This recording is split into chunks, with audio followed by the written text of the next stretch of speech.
Hello students, तो આજના લેક્ચરમાં આપણે ડિસ્કશન કરવાના છે પ્રીવિયસ યર માં પૂછાયેલા કેટલા ક્વેશ્ચન્સ ની। તો ચલો અહીંયા આપણે સ્ટાર્ટ કરીએ તો તમને ખ્યાલ આવશે કે કયા કયા ક્વેશ્ચન્સ એ પ્રીવિયસ યર માં ઓલરેડી પૂછાય છે। તો જો હેલો સ્ટુડન્ટ્સ, તો આજના લેક્ચરમાં આપણે ડિસ્કશન કરવાના છે પ્રીવિયસ યર માં પૂછાયેલા કેટલા ક્વેશ્ચન્સ વિશે। તો ચલો અહીંયા આપણે જોઈએ કે કયા કયા ક્વેશ્ચન્સ એ પાછળના વર્ષમાં એટલે કે પ્રીવિયસ યર માં જઈ હતો તો નીટ માં પૂછાયેલા છે। અચ્છા, તો અહીંયા તમે પહેલો ક્વેશ્ચન જુઓ છો કે નીચે આપેલ કઈ પ્રક્રિયા ઇલેક્ટ્રોન અનુરાગી પ્રક્રિયા તરીકે વર્તે છે। અચ્છા, જો અહીંયા આપણે કઈ પ્રક્રિયા કીધી છે તો કે ઇલેક્ટ્રોન અનુરાગી વિસ્થાપન પ્રક્રિયા માંગી છે। તો જો અહીંયા પહેલી તમે જોશો તો કે બેન્ઝીન ડાયઝોનિયમ ક્લોરાઇડ છે અને એમની ક્યુપ્રસ ક્લોરાઇડ સાથે તો આ રિએક્શન્સ કઈ હતી તો કે અહીંયા પ્રક્રિયા જો છે એ તો સેન્ડમેયર પ્રક્રિયા છે, તો એ ઇલેક્ટ્રોન અનુરાગી વિસ્થાપન પ્રક્રિયા છે નહીં। ત્યારબાદ નેક્સ્ટ માં જઈએ તો જો અહીંયા છે CH3 હશે, અહીંયા શું છે તો કે જ્યાં એન્ડ હોય એને આપણે શું વિચારીએ છીએ CH3। તો જો ટોલ્યુઇન અહીંયા શું છે તો કે ટોલ્યુઇન એનું શું છે ક્લોરીન ની હાજરીમાં ક્લોરીન વડે ક્લોરીનેશન કરવાનું છે, કોની હાજરીમાં AlCl3। તો જો આ આખી રિએક્શન છે કઈ છે તો કે ક્લોરીનેશન પ્રક્રિયા છે અને જો ક્લોરીનેશન પ્રોસેસ એ તો શું છે ઇલેક્ટ્રોન અનુરાગી પ્રક્રિયા છે। તો આપણા માટે આન્સર 20 સાચો। એમ પછી નીચે રિએક્શન્સ તમે જોવા જશો તો એ મુક્ત મૂલક હેલોજનેશન બનશે, માટે અહીંયાનો આપણો બી ઓપ્શન એ આપણી ઇલેક્ટ્રોન અનુરાગી વિસ્થાપન પ્રક્રિયા છે, જેમાંથી અહીંયાનો Cl+ જો સવાલ એ છે Cl+ થોડો પણ વાસ્તવમાં શું થાય તો કે Cl છે એનું અસમવિભાજન થાય આ Cl- બને, અહીંયાનો Cl પોઝિટિવ બને જે અહીંયાના બેન્ઝીન સાથે દાખલ થઈ ઓર્થો અથવા તો પેરાસ્થાનમાં દાખલ થઈ ઓર્થોક્લોરોટોલ્યુઇન અથવા તો પેરાક્લોરોટોલ્યુઇન બનાવે છે। કઈ પ્રક્રિયા છે તો કે ઇલેક્ટ્રોન અનુરાગી વિસ્થાપન પ્રક્રિયા બનતી હોય છે। અચ્છા, નેક્સ્ટ સ્લાઇડ આગળ ફરીએ તો એક આલ્કીન। અચ્છા, જો જ્યારે આવા ક્વેશ્ચન્સ હોય છે કે જેમાં તમને બીજું કંઈ નથી આપ્યું, માત્ર સ્ટેટમેન્ટ જ હોય છે, તો એ ક્વેશ્ચન્સને ફરજિયાત રફ વર્ક તરીકે લખો તો જ ખ્યાલ આવશે। તો જો એક આલ્કીન, તો શરૂઆતમાં એ પદાર્થ તરીકે તમને આલ્કીન આપેલો છે, એનું ઓઝોન અને ZnH2O સાથે પ્રક્રિયા કરીને પ્રોપેનોન અને ઇથેનોલ સરખા પ્રમાણમાં આપે છે। અચ્છા, જો અહીંયા આપણે લખીએ કે અહીંયા મારી પાસે એ પદાર્થ છે, એનું શું કરવાનું કહે છે તો કે ઓઝોનોલિસિસ કરવાનું છે ZnH2O ની હાજરીમાં। તો એમાં શું આપે છે તો કે પ્રોપેનોન આપે છે, it means CH3 C double bond O અહીંયા CH3 પ્લસ હજુ શું આપે છે તો કે હજુ એ મને આપે છે ઇથેનોલ। અચ્છા, CH3 CH2OH ઇથેનોલ આપે છે। તો હવે પછી એવું કે HCl ઉમેરતા એ અહીંયા અનેની પણ એ એટલે કે અહીંયાનો આલ્કીન એ એમાં શું ઉમેરવાનું છે એમાં HCl ઉમેરતા મુખ્ય નિપજ તરીકે B આપે છે। તો B નું બંધારણ દોરો। અચ્છા, B આપણને ક્યારે ખબર પડશે જો આપણને A ખબર પડે તો। અચ્છા, અહીંયા HCl ઉમેર્યું છે તો આપણને હવે ખ્યાલ હોવો જોઈએ કે એમાં ક્યાંક ડબલ બોન્ડ આવેલો છે। સાથે સાથે એ પણ ખ્યાલ આવે છે અહીંયા જ્યારે ઓઝોનોલિસિસ થાય તો શું થાય, ઓઝોનોલિસિસ થી હંમેશા કોઈ કમ્પાઉન્ડમાં ડબલ બોન્ડ હોય તો એ બ્રેક થઈ એ સમાન સંખ્યામાં વિભાજિત થશે, તો સમાન ભાગમાં વિભાજિત થાય। તો જો અહીંયા શું થશે તો કે અહીંયા જે ડબલ બોન્ડ છે એ એક્ઝેક્ટ આમ બંધારણ જો અલગ દોરીએ એટલે આપણને વધારે ખ્યાલ આવશે। આવી રીતના દોરીએ પ્લસ OH CH2 CH3।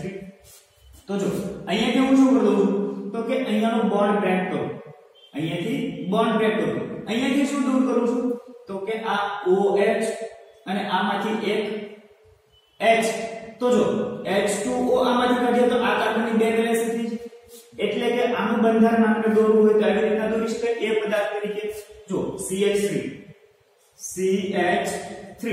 અહીંયા C CH3 અહીંયા ઓક્સિજન દૂર કર્યો છે શું કામ કેવાનું છે તો કે ઓઝોનોલિસિસ માં ઓક્સિજન આવે છે અહીંયા આપણા બંધારણ દોરી એટલે ક્યાં લાવજો અહીંયા દાખલ કરી દઈએ CH3 તો જો હવે હું આ પદાર્થ આ આલ્કીન છે એમનું ઓઝોનોલિસિસ કરું તો શું થાય તો કે અહીંયાનો બંધ તૂટી અહીંયા દાખલ થશે ઓક્સિજન અને અહીંયા દાખલ શું થવાનું છે તો કે અહીંયા પણ દાખલ થાય ઓક્સિજન જો પહેલા શું થાય પહેલા તો આનું રૂપાંતર થાય આલ્ડીહાઇડમાં પણ આલ્ડીહાઇડમાંથી વળી પાછું શું કરેલું છે તો કે એ જે આલ્ડીહાઇડ છે એમને ZnH2O એટલે આલ્ડીહાઇડ નું રિડક્શન કરેલું છે એટલે એ શું બનાવે છે તો કે એ બનાવશે આલ્કોહોલ અને આ જે કમ્પાઉન્ડ મળે છે એને આપણે શું કરશું તો કે HCl સાથે હવે પ્રોસેસ કરાવીએ તો આનું રૂપાંતર શેમાં થઈ જશે હવે જુઓ તો એ બનવાનું છે CH3C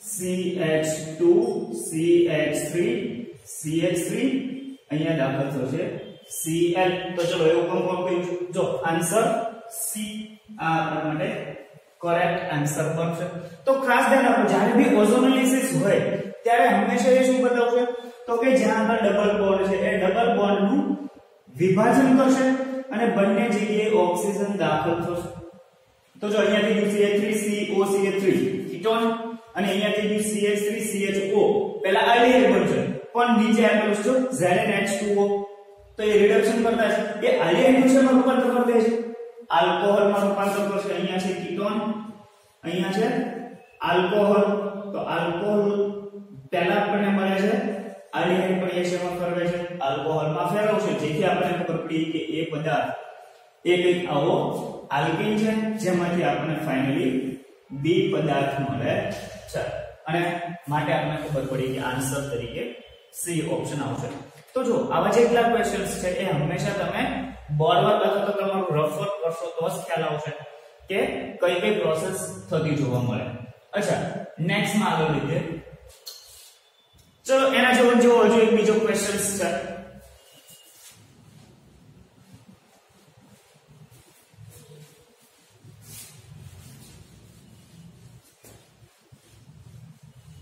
अच्छा क्वेश्चन आपके पास कई केવો છે કે એક સંયોજન એ સોડિયમ સાથે પ્રક્રિયા કરીને ડી આપે છે ચલો અહીંયા આપણે એનો સ્કેમેટિક ડાયાગ્રામ જોઈએ તો એ પદાર્થ એ કોની સાથે પ્રક્રિયા કરીને સોડિયમ સાથે પ્રક્રિયા કરીને ડી પદાર્થ આપે છે તથા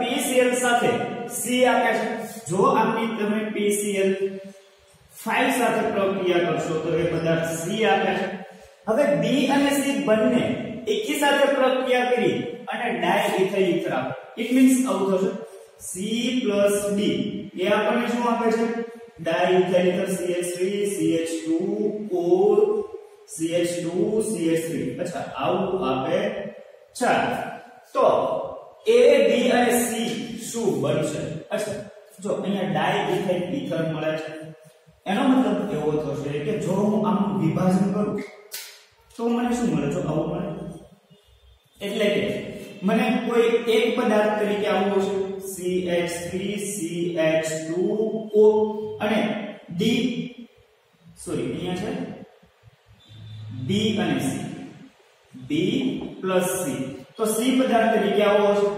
CH3CH2 અચ્છા તો ચલો આ બેને હવે જ્યારે જોડવામાં આવે તો જો આ કઈ પ્રક્રિયા થઈ જશે હવે સાથે સાથે આપણે એવું કહે છે કે આ જે બી પદાર્થ છે એમાં તો સોડિયમ સાથે પ્રક્રિયા કરવી એટલે એનો મતલબ એવો કે અહીંયા સોડિયમ પ્રેઝન્ટ હશે હવે અહીંયા આવો કયો પદાર્થ હોય કે જેની સોડિયમ સાથે પ્રક્રિયા કરીએ તો સોડિયમ આલ્કોક્સાઇડ બનાવે સોડિયમ ઇથોક્સાઇડ તો આના ઉપરથી એક્ઝેક્ટ આપણને ખબર પડી જાય કે અહીંયા ઇથેનોલ જ હોવો પડે જેમની તમે પ્રક્રિયા સોડિયમ સાથે કરાવો તો બી ઘટક તરીકે શું આપશે CH3CH2ONA આપશે અને આની PCl5 સાથે પ્રક્રિયા કરો તો C ઘટક શું આપશે CH3CH2Cl તો અહીંયા આપણને મળવાનો છે CH3CH2Cl અને જો સોડિયમ આલ્કોક્સાઇડ અને આલ્કાઇલ હેલાઇડ તો એ પ્રક્રિયા કઈ બની વિલિયમસન સંશ્લેષણ બને છે વિલિયમસન સંશ્લેષણ પ્રક્રિયાથી ઈથર બને છે. યાદ કરો આગળની રિએક્શન્સ. તો A ઘટક તરીકે શું મળશે? આલ્કોહોલ. B ઘટક તરીકે સોડિયમ આલ્કોક્સાઇડ અને C ઘટક તરીકે આલ્કાઇલ હેલાઇડ. તો ક્યાં છે? અચ્છા, A ઘટક તરીકે ઇથેનોલ, સોડિયમ ઇથોક્સાઇડ અને લાસ્ટમાં મળે છે ઇથાઇલ ક્લોરાઇડ. તો D ઓપ્શન આપણા માટે કરેક્ટ બનતો હોય છે. અચ્છા, નેક્સ્ટ ક્વેશ્ચન તરફ જઈએ. તો ચલો અગેન એના જેવો જ એક ક્વેશ્ચન છે. જ્યારે આવા ક્વેશ્ચન્સ હોય, રિએક્શન કમ્પ્લીટ કરવાના હોય અથવા તો બંધારણ માંગ્યું હોય અથવા તો આનું સૂત્ર માંગ્યું હોય, તો હંમેશા એનો ડાયાગ્રામ દોરશો તો જ ખ્યાલ આવશે. ચલો, સંયોજન C7H8 નીચેની પ્રક્રિયામાંથી પસાર થાય છે. તો C7H8 એમનું કરવાનું છે 3 ટાઈમ ક્લોરિનેશન, એટલે કે 3 વખત ક્લોરિનેશન કરવાનું છે. 3Cl2 છે કોને જેમાં, તો કે એને ગરમ કરવાનું છે, એને હીટ આપવાની છે. અચ્છા, તો શું મળશે? પહેલા એ ડિસાઈડ કરવાનું છે. હવે એના પછી તો કે એનું બ્રોમિનેશન કરવાનું છે. ત્યારબાદ અહીંયા બ્રોમિનેશન કરવાનું છે, પણ શું થશે એ આપણે નેક્સ્ટ માં જોશું. પછી છે ઝિંક HCl, એટલે કે એનું રિડક્શન કરવાનું છે. અચ્છા, જોઈએ તો સામે આપણી પાસે જે બંધારણ છે એ છે C7H8. તો એ કયું બંધારણ હોઈ શકે? તો જો એના માટે તમે આવું બંધારણ દોરી શકો. C6H5 એટલે શું થશે? તો કે ફિનાઇલ N ની સાથે જો તમે મિથાઇલ ગોઠવી દો તો જો કાર્બન ગણો 1 2 3 4 5 6 અને 7. હાઇડ્રોજન ગણીએ 2 1 2 3 4 5 6 7 ને 8. તો જો C7H8 થઈ જશે. ટોલ્યુઈન આપણું એ બંધારણ છે. અચ્છા, એનું પછી શું કરવાનું છે? તો કે એનું કરવાનું છે ક્લોરિનેશન. કેટલા ટાઈમ? 3 ટાઈમ ક્લોરિનેશન કરવાનું છે. અચ્છા, 3 ટાઈમ ક્લોરિનેશન પણ કયું ક્લોરિનેશન છે? મુક્તમૂલક ક્લોરિનેશન છે. જો તો મુક્તમૂલક ક્લોરિનેશન ક્યાં થાય? તો કે અહીંયા જે આલ્કાઇલ સમૂહ હોય એની સાથે ક્લોરિનેશન થાય. એટલે પહેલા તબક્કા દરમિયાન આપણને શું મળશે? તો કે અહીંયા થઈ જવાનું છે CCl3. જો 3 વખત ક્લોરિનેશન, પહેલી વખત કરશો એટલે CH2Cl મળશે, બીજી વખત કરશો એટલે CHCl2 અને ત્રીજી વખત ક્લોરિનેશન એટલે થશે CCl3. અચ્છા, એનું શું કરવાનું છે? તો આ બનશે આપણો A ઘટક. એનું પછી શું કરવાનું છે? Bromination in presence of ion. તો બ્રોમિનેશન જ્યારે ટોલ્યુઈન બ્રોમિનેશન તમે કરાવો છો તો એ શું દાખલ કરે છે? તો કે પહેલા સ્થાનમાં દાખલ કરો, સોરી ટોલ્યુઈન થી પણ CCl3. તો CCl3 એ કેવો છે? તો કે મેટા નિર્દેશક છે. એટલે અહીંયા બ્રોમિન જે મેટા સ્થાન ઉપર દાખલ થશે. અને પછી શું કરવાનું છે? તો કે પછી છે ZnHCl, એટલે કે રિડક્શન કરવાનું છે. હવે જે રિડક્શન કરશો તો અગેન અહીંયાથી ત્રણેય ક્લોરીન દૂર થઈ અને વળી પાછળ બનાવી દેતો હોય છે CH3 અને અહીંયા આપણને આપશે Br. તો આ બનવાનું છે 3HCl. તો ફાઇનલી આપણને શું મળે છે? તો કે મેટા બ્રોમો ટોલ્યુઈન. કયું છે? Meta bromo toluene. Answer B આપણો કરેક્ટ બનશે. સોરી, આન્સર એ કરેક્ટ બનશે. તો જ્યારે તમે આખી રિએક્શન્સ આવી રીતના ડ્રો કરશો તો ખ્યાલ આવશે કે કયો એક્ઝેક્ટ આન્સર બને છે. અચ્છા, નેક્સ્ટ સ્લાઇડ. અચ્છા, અહીંયા આપણે કોઈ એવો પદાર્થ આપેલો છે કે બેન્ઝીન ઉપર મિથોક્સી સમૂહ છે અને મેટા સ્થાન ઉપર છે બ્રોમિન. અને ફાઇનલી આપણને પૂછ્યું કે જો સોડામાઇડ સાથે પ્રક્રિયા કરવામાં આવે NH2 સાથે, તો અહીંયા એ પ્રોડક્ટ તરીકે આપણને શું મળશે? તો જો અહીંયા સોડામાઇડ છે એ શું છે? તો કે સોડામાઇડ એ તો સ્ટ્રોંગ બેઝ છે. અને સોરી, સ્ટ્રોંગ બેઝ ની પણ સ્ટ્રોંગ ન્યુક્લિયોફાઇલ્સ છે. અને જ્યારે સ્ટ્રોંગ ન્યુક્લિયોફાઇલ હોય તો એ શેના તરીકે વર્તશે? કેન્દ્રાનુરાગી પ્રક્રિયા તરીકે વર્તશે. તો શું થાય? તો કે આમાંનું જે NH2 છે એ શું છે? ન્યુક્લિયોફાઇલ છે, NU છે. અને ન્યુક્લિયોફાઇલ શું કરશે? તો કે હેલોજનનું વિસ્થાપન કરશે. એની જગ્યાએ શું દાખલ થઈ જશે? તો કે જ્યાં આગળ બ્રોમિન છે એની જગ્યાએ દાખલ કરી દો અહીંયા છે OCH3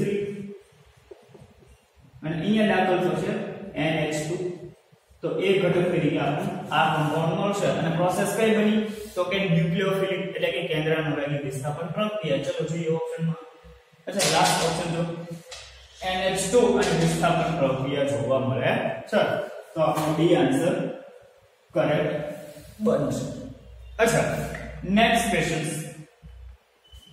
અચ્છા નીચે આપેલી પ્રક્રિયા માટે કયું વિધાન સાચું છે? તો જુઓ અહીંયા આપણને જુદી જુદી ત્રણ પ્રક્રિયા આપી છે અને ત્રણેય પ્રક્રિયા માટેના સ્ટેટમેન્ટ આપેલા છે, વિધાન આપેલા છે કે કયું વિધાન સાચું છે. તો જો પહેલું વિધાન માટે આપણે જોઈએ કે પહેલી પ્રક્રિયા કઈ બને જુઓ અહીંયા શું થાય છે તો કે KOH છે અને ફાઇનલ નિપજ મળે છે તો આલ્કીન બને. એનો મતલબ એવો કે આ પ્રક્રિયા કઈ બની? વિલોપન પ્રક્રિયા બની. વિલોપન પ્રક્રિયા. અચ્છા અહીંયા કઈ પ્રક્રિયા બની? અહીંયાનો OH એ બ્રોમિન ની જગ્યાએ દાખલ થાય છે. એનો મતલબ એવો કે આ કેન્દ્રાનુરાગી પ્રક્રિયા બની. કેન્દ્રાનુરાગી વિસ્થાપન પ્રક્રિયા બનશે. અચ્છા અહીંયા જોઈએ તો જો અહીંયા શું થાય તો કે બંને જગ્યાએ બ્રોમિન દાખલ થાય છે. નિબંધમાં આપણે જોવા જઈએ તો બંને જગ્યાએ બ્રોમિન દાખલ થાય છે તો એ પ્રક્રિયા કઈ થઈ તો કે દ્વિબંધન તૂટે છે અને તે હેલોજન દાખલ થાય. ઇટ મીન્સ એ યોગશીલ પ્રક્રિયા થશે. યોગશીલ પ્રોસેસ થશે. તો જો પહેલી વિલોપન, વિસ્થાપન ને યોગશીલ કયો ઓપ્શન છે? પહેલી વિલોપન, બીજી અને ત્રીજી વિસ્થાપન નહીં. એના પછી વિસ્થાપન તો કે ના પહેલી વિલોપન હોવી જરૂરી છે. તો જો પહેલી વિલોપન, બીજી વિસ્થાપન અને ત્રીજી પ્રક્રિયા યોગશીલ પ્રક્રિયા છે. આન્સર ડી આપણો સાચો ગણાશે. તો આવા ક્વેશ્ચન્સ એ તમે ફટાફટ સોલ્વ કરી અને તમારો ટાઈમ કન્ઝર્વ કરી શકો, ટાઈમ સેવ કરી શકો. પણ એ ત્યારે જ પોસિબલ બનશે જો તમારો દરેક ચેપ્ટર એમાંનો A to Z concept clear હોય. અચ્છા next question. C6H5CH double bond CH3 તો એ પ્રક્રિયાની HBr સાથે પ્રક્રિયા કરવામાં આવે તો શું મળે? અચ્છા અહીંયા શું કરવાનું છે તો કે HBr સાથે રિએક્શન્સ કરાવો તો જો આવું આપણને કહે છે કે અહીંયા આપેલું છે benzene CH double bond CH3 આની રિએક્શન્સ HBr સાથે કરાવીએ તો શું બને છે તો કે HBr સાથે હંમેશા માર્કોવ-નિકોને ફોલો કરશે. હવે માર્કોવ-નિકોને ફોલો કરે તો પોસિબિલિટી બે છે કે અહીંયાનો બ્રોમિન એ અહીંયાના CH સાથે પણ જોડાઈ શકે અને અહીંયાના CH સાથે પણ જોડાઈ શકે. તો નિપજ બે મળશે પણ મુખ્ય નિપજ કઈ બની? તો જો એક નિપજ આવી ગઈ CH2CH3 પ્લસ બીજી નિપજ આવી મળશે અહીંયા થશે Br અને બીજી નિપજ આવી બની CH2CH3 અહીંયા દાખલ થશે Br. તો મેઈન પ્રોડક્ટ કઈ બનશે? તો મેઈન પ્રોડક્ટ એ બને કે જેમાં વધારે સ્ટેબલ કાર્બોકેટાયન બનતો હોય તો વધારે સ્ટેબલ કાર્બોકેટાયન ક્યાંથી બને? તો જો અહીંયાથી તમે આ પદને આના પર શિફ્ટ કરી દે તો અહીંયા શું બને? તો જો અહીંયા કાર્બોકેટાયન બને તો એ તો જો બેન્ઝાઇલિક કાર્બોકેટાયન બનશે અને બેન્ઝાઇલિક કાર્બોકેટાયન એ સૌથી વધારે સ્ટેબલ છે માટે અહીંયાની આપણી આ પ્રોડક્ટ છે એ મુખ્ય નિપજ તરીકે બનશે. તો ચલો ક્યાં છે? અચ્છા અહીંયા જો C6H5CHBr C6H5CHBr CH3 તો આપણે ડી ઓપ્શન સી ઓપ્શન સાચો ગણાતો હોય છે. અચ્છા જે નેક્સ્ટ સ્લાઇડ પર તો આપેલી વિસ્થાપન પ્રક્રિયામાં m શું હોઈ શકે? મીન્સ કે અહીંયા ફ્લોરાઇડ સાથે કોઈ ધાતુ જોડાયેલી હોય તો એ પ્રક્રિયા ફાસ્ટ આગળ વધશે, ઝડપથી આગળ વધશે. તો જો અહીંયા આ જે પ્રક્રિયા છે એમાં અહીંયાનો F શેના તરીકે વપરાય તો કે ન્યુક્લિયોફાઇલ તરીકે. હવે આ F ને મારે ઝડપથી દૂર કરવો પડશે. બેટર ન્યુક્લિયોફાઇલ તો જ બનશે.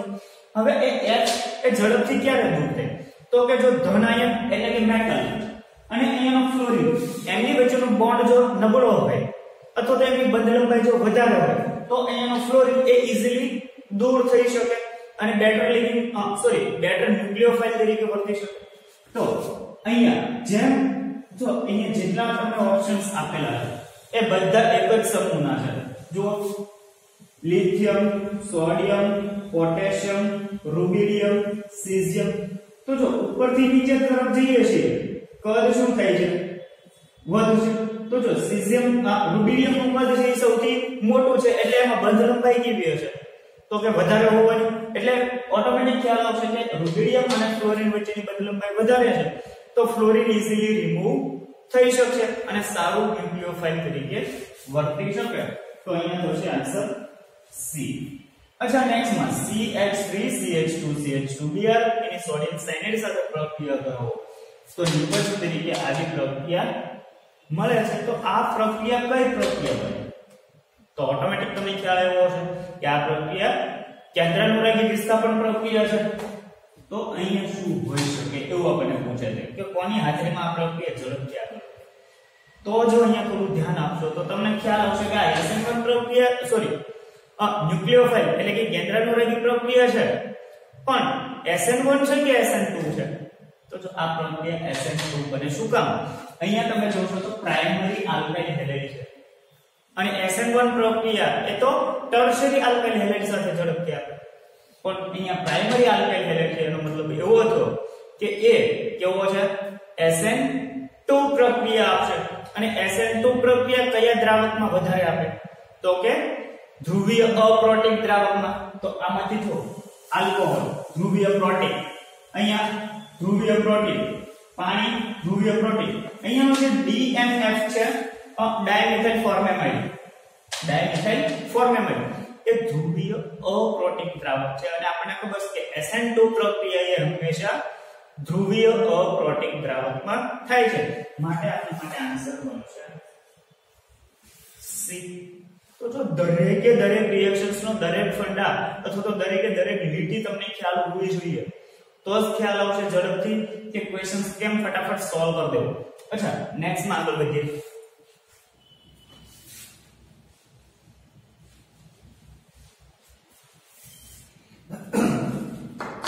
નીચે આપેલ પ્રક્રિયાઓને ધ્યાનમાં લો. ચલો, ઇથેનોલ સાથે પ્રક્રિયા કરાવવાની છે અને અહીંયાથી આપણને મળે છે જો અહીંયાથી આ બંને પ્રક્રિયાઓ છે ને તરીકે છે તો તમને ખ્યાલ આવશે કે અહીંયાનો OH H એ દૂર થઈ અહીંયાથી શું જોડે છે તો કે O C2H5 અને અહીંયા પણ શું થાય છે તો અહીંયા પણ સેમ એવું જ છે કે અહીંયાનો O C2H5 એ ત્યાં દાખલ થઈ અને આપણને ઈથર આપે છે. બંને ઈથર આપે છે. તો જોવાનું કે કઈ પ્રક્રિયા SN1 હશે અને કઈ SN2 હશે. તો SN1 પ્રક્રિયા કયા ન્યુક્લિયોફાઇલ સાથે આપે? તો કે નિર્બળ ન્યુક્લિયોફાઇલ સાથે આપશે. અને SN2 પ્રક્રિયા કોની સાથે આપે? તો કે સ્ટ્રોંગ ન્યુક્લિયોફાઇલ તરીકે આપે. તો સ્ટ્રોંગ ન્યુક્લિયોફાઇલ આ બેમાંથી કોણ છે? તો કે અહીંયાનો છે એ છે પ્રબળ ન્યુક્લિયોફાઇલ અને આ છે નિર્બળ ન્યુક્લિયોફાઇલ. તો નિર્બળ ન્યુક્લિયોફાઇલ હંમેશા SN1 પ્રોસેસ આપે અને પ્રબળ ન્યુક્લિયોફાઇલ હંમેશા SN2 પ્રોસેસ આપે. ચલો તો ઓપ્શન જોઈએ SN1 ને SN2. પહેલો ઓપ્શન આપવા માટે કરેક્ટ બનશે. તો મોટા ભાગે તમે જોશો તો જે કેન્દ્રાનુરાગી પ્રક્રિયા અને ઇલેક્ટ્રોનુરાગી પ્રક્રિયાઓ છે એમાંથી વધારે ક્વેશ્ચન પૂછાતા હોય એવું આપણે જોઈએ છીએ. ચલો નેક્સ્ટ માં જઈએ.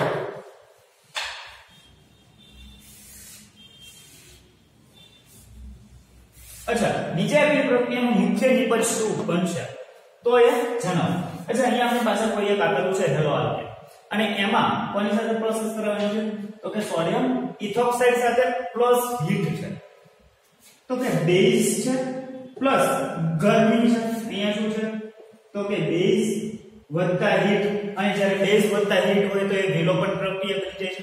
માત્ર બેઝ હોય તો એ કેન્દ્રાનુરાગી પ્રક્રિયા બને છે પણ બેઝ પ્લસ હીટ હોય તો એ વિલોપન પ્રક્રિયા બની જશે. તો આનું પહેલા રૂપાંતર શામાં થશે? જો અહીંયા આપણે આપેલો છે CH3 CH Cl CH CH3 CH3 આવું આપેલું છે. તો પહેલા આની પ્રોસેસ તમે જ્યારે સોડિયમ ઇથોક્સાઇડ સાથે કરાવશો અને હીટ આપશો એટલે અહીંયાથી હેલોજન રિમૂવ થઈ અને અહીંયા થી હાઇડ્રોજન દૂર છે આવું આવશે CH3 CH double bond C CH3 CH3 અચ્છા એમની પછી કોની સાથે રિએક્શન્સ કરાવવાની છે તો કે આની પછી કરાવવાની છે HBr સાથે પ્રક્રિયા તો જો HBr એટલે માર્કોવની કોને ફોલો કરશે અહીંયાનો બ્રોમિન H હશે ટર્શરી કાર્બન સાથે અને હાઇડ્રોજન H હશે CH સાથે તો નિપજ આવી આવશે CH3 CH2 C CH3 CH3 અહીંયા થશે Br ચલો તો એ ક્યાં પ્રોડક્ટ છે તો જો CH3 CH2 C એટલે કે ટર્શરી કાર્બન સાથે તો અહીંયા આ આપણો થશે ટર્શરી કાર્બન 3 ડિગ્રી આ 2 ડિગ્રી 1 ડિગ્રી 1 ડિગ્રી અને 1 ડિગ્રી તો જો 1 degree 2 degree 3 degree 1 degree 1 degree અને હેલોજન તો આપણા માટે આન્સર બનવાનો છે બી અચ્છા નેક્સ્ટ માં આપેલી પ્રક્રિયાની મુખ્ય નિપજ શું બનશે ચલો અહીંયાનો ક્વેશ્ચન્સ એ થોડો અલગ છે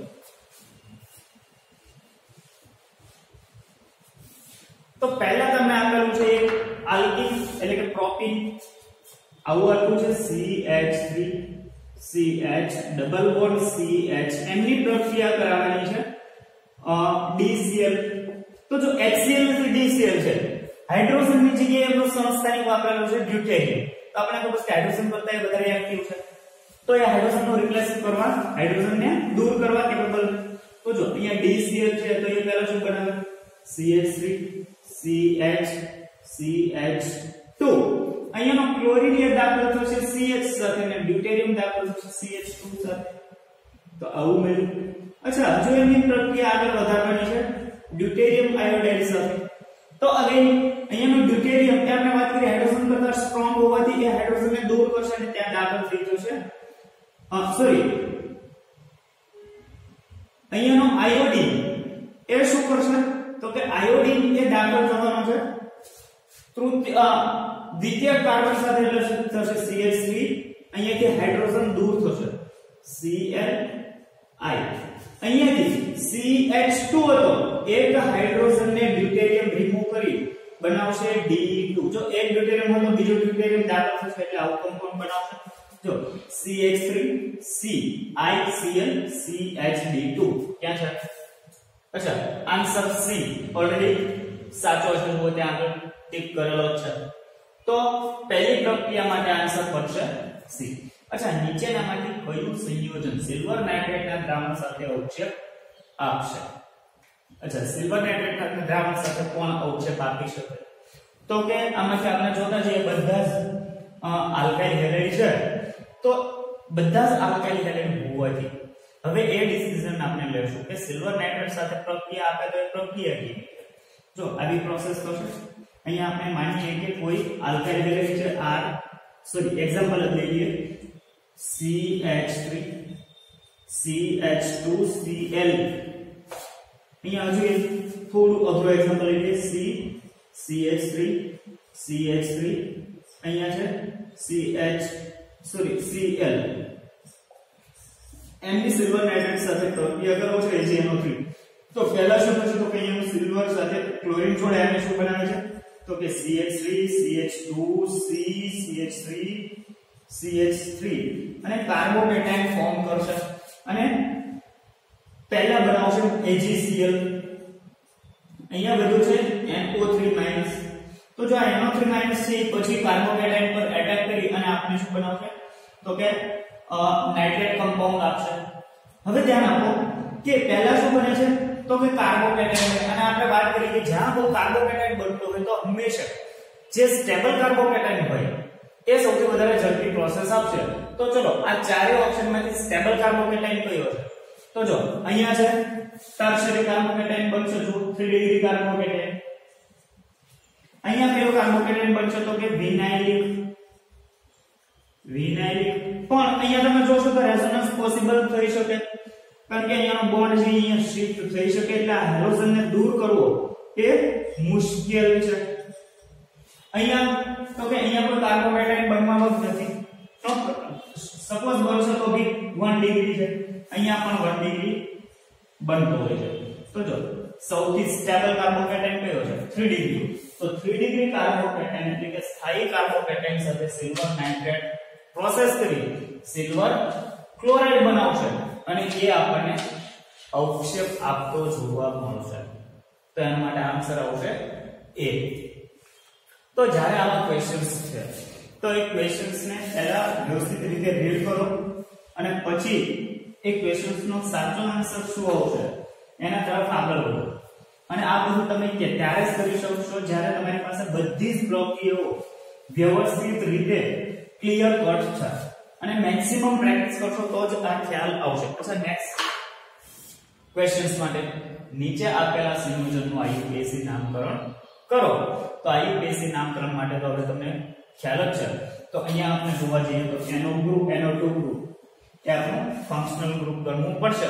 તો એની સાપેક્ષમાં નંબરિંગ કરીએ 1 2 3 4 5 6. ચલો આ બે વિસ્થાપિત સમૂહો બનશે. આના માટે ક્લોરાઇડ, આના માટે મિથેન. પહેલા કોણ આવશે તો કે 3 ક્લોરો 4 મિથાઇલ 1 નાઇટ્રો બેન્ઝીન. ચલો 3 ક્લોરો ક્યાં છે 3 chloro 4 methyl 1 nitro benzene. Answer C આપણો કરેક્ટ આન્સર બનશે. અચ્છા, નેક્સ્ટ સ્લાઇડ. નીચે આપેલી પ્રક્રિયાની એટલે કે આપેલી પ્રક્રિયાની મુખ્ય નિપજ જણાવો. અચ્છા, જો અહીંયા આપણે માંગ્યું કે મેઇન પ્રોડક્ટ કઈ બનશે. તો જો તમે કદાચ જ્યારે અહીંયા HCl હતો તો H2 જુઓ છો અને અહીંયા ડબલ બોન્ડ જોશો એટલે તમે તરત જ માર્કોવેનિકોને અનુસરી દો. પણ દરેક વખતે માર્કોવેનિકો સાચો હોતો નથી. કયા કન્ડિશનમાં સાચો બનશે એ અહીંયા નોટ કરી લો. તો આની પ્રોડક્ટ તમે કદાચ આવી બનાવી દેતા હો છો કે ચલો આટલો વિભાગ છે, અહીંયા HCl હોવાથી શું કરશે તો કે ડબલ બોન્ડ ને તોડશે એટલે તમે કદાચ આવું બનાવી દો છો કે અહીંયા છે એ ડબલ બોન્ડ આની સાથે જોશે હાઇડ્રોજન અને અહીંયા જોશે Cl અને અહીંયા થઈ જવાનું છે CH3. અહીંયા બાકીનું છે એસિડ. તો અહીંયા આ જે રિએક્શન્સ છે એના માટે તો આન્સર સાચો છે. પણ જ્યારે HCl નો કેસીસ હોય ત્યારે એ ક્યારે માર્કોવેનિકો પ્રમાણે નિપજ આપતો નથી. એ હંમેશા કાર્બોકેટાયન પ્રમાણે નિપજ આપે. પણ જો માત્ર અહીંયા HBr હોય તો HBr જ માર્કોવેનિકો અનુસાર નિપજ આપતો હોય છે. એના માટે કાર્બોકેટાયનની બહુ મહત્વ નથી. પણ જ્યારે HCl નો સંજોગ હોય તો HCl આપેલો હોય તો એ હંમેશા માર્કોવેનિકો નહીં આપતા, એક પહેલા બનાવે કાર્બોકેટાયન. તો જો અહીંયાથી કાર્બોકેટાયન બંધ તૂટે તો કયું બનાવી શકે તો ઓટોમેટિક ખબર પડશે કે અહીંયા ટર્શરી કાર્બોકેટાયન બને છે અને ત્યાં હેલોજન દાખલ થાય અને આપણને આવી પ્રોડક્ટ બનાવશે. તો ત્યાં આગળ એવી પ્રોડક્ટ બને છે. તો ચલો અહીંયા આપણો C આન્સર સાચો છે. બરાબર. તો જ્યારે આવા કેસીસ હોય તો ખ્યાલ રાખવો જોઈએ કે કયો રૂલ્સ લાગુ પડશે. અચ્છા, નેક્સ્ટ ક્વેશ્ચન્સ તરફ જઈએ. ટોલ્યુઇન ની સાથે હેલોજન પેરા પોઝિશનમાં અવેલેબલ છે. અચ્છા, એનું કરવાનું કે છે ક્લોરિનેશન. હવે જ્યારે તમે એનું ક્લોરિનેશન કરો છો તો કયું ક્લોરિનેશન છે વિથ પ્રેઝન્સ ઓફ લાઇટ એટલે કે મુક્ત મૂલક ક્લોરિનેશન. અને મુક્ત મૂલક ક્લોરિનેશન હંમેશા આલ્કાઇલ ગ્રુપ સાથે થાય. તો આમાંથી પહેલી નિપજ આપણને આવી મળશે મિથાઇલ ગ્રુપ છે ત્યાં આગળ થશે chlorination. અહીંયાનો Cl as it is. ત્યારબાદ એનું હાઇડ્રોલિસિસ છે જળ વિભાજન HOH. તો જ્યારે તમે જળ વિભાજન કરાવો તો શું થશે તો કે અહીંયાનો Cl એ H સાથે અને અહીંયાનો OH દાખલ કરી આવું બનાવશે CH3. સોરી, અહીંયા CH3 નહીં પણ CH2. અહીંયા CH2OHCl. તો આવી કઈ પ્રોડક્ટ છે ચલો આન્સર ડી આપણો સાચો બનશે. અચ્છા, નીચે આપેલી પ્રક્રિયામાં મુખ્ય નિપજ કઈ હશે? તો જો અહીંયા આપણે એક વખત સ્ટ્રક્ચર જોશું તો ખ્યાલ આવશે કે pH ફિનાઇલ છે અને એની સાથે બે હેલાઇડ ગ્રુપ ધરાવતો આલ્કાઇલ સમૂહ છે. અને એનું શું કરવાનું છે કે વધુ આલ્કોહોલિક કેવોચ સાથે પ્રોસેસ કરવાની છે અને હીટ આપવાની છે. જો એનો મતલબ એવો થયો કે આ પ્રોસેસ કઈ બનશે તો કે આ પ્રોસેસ બનવાની છે વિલોપન પ્રક્રિયા. અચ્છા, અહીંયા બે હેલોજન છે એ બંનેનું શું થશે? વિલોપન થશે. અચ્છા, વિલોપન થાય તો શું બને? તો અહીંયા હેલોજન વિલોપ થાય તો બે જગ્યાએ આલ્કીન બનાવી શકે છે, બે જગ્યાએ દ્વિબંધ બનાવી શકે. તો કે જો અહીંયાનો હેલોજન રિમૂવ થાય તો આ બે જગ્યાએ દ્વિબંધ બનાવી શકે, એની પોસિબિલિટી છે. એવી જ રીતના અહીંયાનો હેલોજન દૂર થાય તો અહીંયા પણ દ્વિબંધ બનાવી શકે, અહીંયા પણ દ્વિબંધ બનાવી શકે. તો હવે સાચો આન્સર કયો છે? તો જો તમે અહીંયાના દ્વિબંધ બનાવો છો, અહીંયાને દ્વિબંધ રાખશો તો શું થાય? તો કે ફિનાઇલ અહીંયા છે એ શું છે? તો કે બેન્ઝીન છે. જો તો એમાં તો શું છે? તો એમાં તો કન્ટિન્યુઅસ એકાંતરિત દ્વિબંધ છે, એટલે એમાં રેઝોનન્સ થાય છે. તો જ્યાં જ્યાં એકાંતરિત દ્વિબંધ છે ત્યાં શું થશે? રેઝોનન્સ થશે. તો જો એ અહીંયા બંધ બનાવજો, આ Br ને રિમૂવ કરી અહીંયા બંધ બનાવજો, તો જો અહીંયા બંધ છે પાઈ બંધ, અહીંયા પાઈ બંધ નથી, પાઈ બંધ. તો જો એકાંતરિત દ્વિબંધ આવશે, જો એ આ પ્રકારે બંધ બનાવે તો એમાં એકાંતરિત દ્વિબંધ બનાવે છે જે રેઝોનન્સ થી સ્ટેબલ છે, સંસ્પંદનીય રીતે સ્થાયી નિપજ બનાવશે. પણ જો એ આવી નિપજ બનાવે, જો આવી, તો જો અહીંયાથી તો કે અહીંયા દ્વિબંધ નથી, અહીંયા પણ નથી, તો અહીંયાથી હવે આગળ સંસ્પંદન થશે નહીં, માટે એ સ્ટેબલ પ્રોડક્ટ બનવાની નથી. પણ જો આવું બનાવે છે તો હવે આપણને ખબર છે કે ચલો આ બંને બ્રોમિન રિમૂવ થઈ અહીંયા દ્વિબંધ બનાવે છે તો એ રેઝોનન્સ એટલે કે સંસ્પંદનીય રીતે સ્થાયી નિપજ બનાવશે અને આપણી મુખ્ય નિપજ હશે. ક્યાં છે? તો કે ચલો સી ઓપ્શન આપણા માટે સાચો બનશે. અચ્છા, નેક્સ્ટ. અચ્છા, આપેલી પ્રક્રિયાની મુખ્ય નિપજ જણાવો. તો જો અહીંયા આપણને આપેલું છે કોઈ એક આલ્કાઇલ હેલાઇડ એની સાથે સાથે એમાઇન ગ્રુપ જોડાયેલું છે. પણ જો આ જે બંધારણ થઈ ગયું છે વેજ બંધારણ છે. હવે વેજ બંધારણ માટે આપણે પ્રક્રિયા કરવાની છે SN2 પ્રક્રિયા. તો SN2 પ્રક્રિયામાં કાર્બોકેટાઇન ફોર્મ થવાનો નથી. તો પહેલા એ ન્યુક્લિયોફાઇલ જુઓ. તો ન્યુક્લિયોફાઇલ કયા છે? તો કે અહીંયાનો OH એ કોની જગ્યાએ દાખલ થવાનો છે? Br ની જગ્યાએ દાખલ થવાનો છે. તો જો હવે જ્યારે Br ની જગ્યાએ દાખલ થશે તો એ નિપજ શું આવશે? તો જો આનું એક એક્ઝામ્પલ લઈએ એટલે આપણને ઝડપથી ખ્યાલ આવે કે ચલો અહીંયા આપણે SN2 માં એક્ઝામ્પલ લેતા હતા CH3. જનરલી આને અલગથી દર્શાવીએ જો એટલે વધારે ખ્યાલ આવશે. C અહીંયા છે ડેશ ફોર્મમાં હાઇડ્રોજન, અહીંયા છે S પ્લેનના હાઇડ્રોજન અને અહીંયા છે વેજ ફોર્મમાં હાઇડ્રોજન અને અહીંયા હતો Br. અહીંયાથી શું એટેક કરતો હતો? તો કે OH.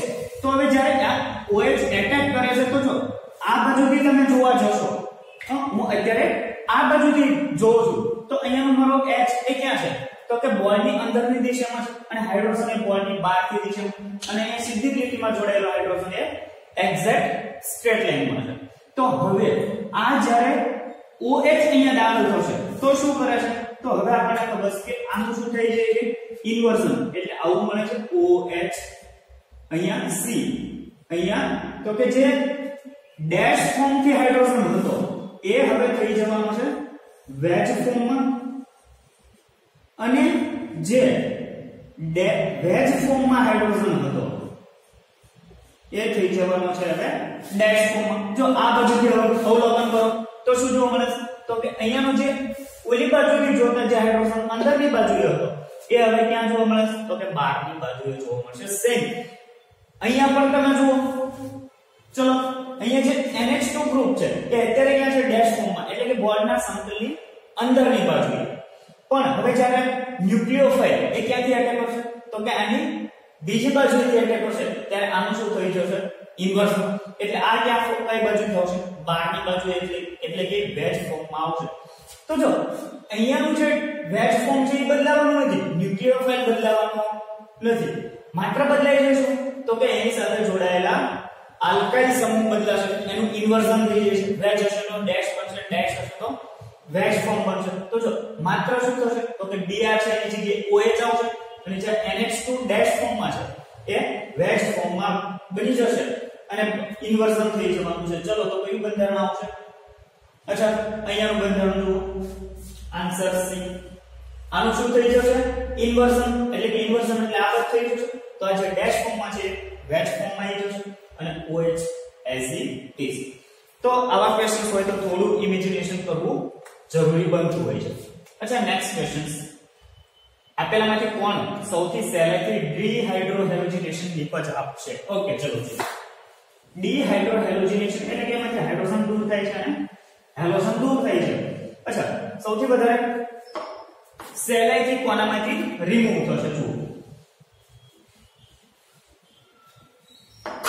તો અહીંયા આપણે જોવા જઈએ તો સૌથી ઝડપથી કયો કાર્બોકેટાઇન બને એના ઉપર આધાર રાખશે. જે સ્ટેબલ કાર્બોકેટાઇન બનાવે એમાં ઝડપથી આ પ્રોસેસ આગળ વધે. તો સ્ટેબલ કાર્બોકેટાઇન ક્યાં બને છે? તો જો અહીંયાથી જો હું હાઇડ્રોજન રિમૂવ કરું અહીંયાથી, તો કયો કાર્બોકેટાઇન બનશે? તો જો બેન્ઝાઇલિક કાર્બોકેટાઇન બને. બેન્ઝાઇલિક કાર્બોકેટાઇન બનશે. અહીંયાથી જો હું હાઇડ્રોજન રિમૂવ કરું બે જગ્યાએથી, ચલો, તો શું થશે? તો કે સેકન્ડરી કાર્બોકેટાઇન બનશે. અહીંયાથી હું હાઇડ્રોજન રિમૂવ કરું તો જો એ શું બનશે? તો એ તો અનસ્ટેબલ બની જવાનું છે. જો અહીંયાથી હાઇડ્રોજન રિમૂવ કરવામાં આવે તો અહીંયા શું બનશે? તો કે ફિનાઇલિક કેટાઇન બનશે. અને ફિનાઇલિક કેટાઇન આપણને ખબર છે કે હાઈલી અનસ્ટેબલ છે. તો આ તો સૌથી અસ્થાયી છે. અચ્છા, અહીંયા પણ જોવા જઈએ કે ચલો અહીંયાથી બ્રોમિન અને જો અહીંયાથી હાઇડ્રોજન દૂર કરું તો આ કાર્બોકેટાઇન બનશે. તો જો બાજુમાં ડબલ બોન્ડ અનસ્ટેબલ, તો આ પણ અનસ્ટેબલ છે, આ પણ અનસ્ટેબલ છે. રહી આ બે કમ્પાઉન્ડ ની વાત, તો અહીંયા સેકન્ડરી કાર્બોકેટાઇન બનવાનો છે. કોઈ બી જગ્યાએ હાઇડ્રોજન દૂર કરશો, અહીંયા કયો કાર્બોકેટાઇન બનવાનો છે? તો કે અહીંયા બેન્ઝાઇલ કાર્બોકેટાઇન બનવાનો છે. અને જે વધારે સ્ટેબલ છે માટે અહીંયાનું કમ્પાઉન્ડ છે એ આપણે સૌથી વધારે સહેલાઈથી ડિહાઇડ્રોહેલોજિનેશન પ્રોસેસ આપતું હોય છે. અચ્છા, નેક્સ્ટ માં જોઈએ તો આપેલી પ્રક્રિયામાં મુખ્ય નિપજ કોઈ બનશે? તો જો અહીંયા આપણને બે હેલોજન ધરાવતો આલ્કાઇલ હેલો આલ્કેન આપેલો છે, જેમની KOH સાથે પણ શેમાં છે? KOH આલ્કોહોલમાં છે, સાથે સાથે હીટ છે. એટલે કઈ પ્રોસેસ થશે? ઇઝીલી વિલોપન પ્રક્રિયા થવાની છે. તો જો વિલોપન થાય તો શું થશે? તો અહીંયા આપણને બે નિપજો મળશે. જો કઈ નિપજ? પહેલી નિપજ આવી મળશે CH2 ડબલ બોન્ડ CH